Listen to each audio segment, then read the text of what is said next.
Hey guys, welcome. Can you believe it? We're in August. I mean, how crazy is it? A lot of us thought back in April we would make it to August, but here we are in August. And that's what I talked about last week, was being in the moment. And even if you're going through the hardest trials of your life right now, that knowing that you'll be able to reflect back and see how far God has brought you. And I know sometimes it feels like forever when you're in these moments, but you got to know they're temporary. You got to know they're not going to last forever. You're going to get through it. You're going to get through it, and you're going to become even stronger. But one bit of advice I can definitely give you is, if you are going through some hard trials, if you are going through some hard times, to dig into the Word, get close to God. He wants to tell you something. He wants to grow closer to you. It is the most beautiful thing in the world to experience, is getting closer to God during those hard trials that we go through. I'm telling you, I'm a walking, talking testimony of it, okay?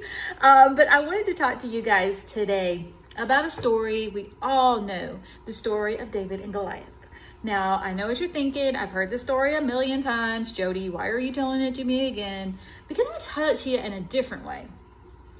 When David went to fight Goliath, lots of people were like, okay, he ain't gonna, nope, this little bitty guy's gonna go up against this huge giant, like that ain't gonna work. The naysayers, the unbelievers, the people who were like, there's just no way, it's not gonna happen. Then you had the ones that were like, you better put some armor on. Here, let me just load you up with all kinds of stuff. And David's like, no, this isn't comfortable. Like, this is not how I want to do this. And so he didn't even wear any of the huge armor of protection that they wanted to put on him. And so what happened was, when he went to face Goliath, he said, I come here in the name of the Lord.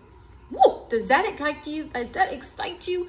Like, that excites me, guys, because it's all in the name. It's all in the name. See, if we come just ourselves, there's no power there. There's nothing there that can do anything when we just are ourselves. Our circumstances are what they are. Like, there's no power in my name, Jody. There's no power in your name. But there is power in the name of God. When you come in the name of God and you say, I'm coming to this giant in the name of God that I know has already conquered the world, and I know that this is something super small in his eyes, because we think things are so big. We think mountains are so big, and we tell God, my mountain is so big and I'm going through it. And God's like, if you just trust me and have faith, that's nothing for me.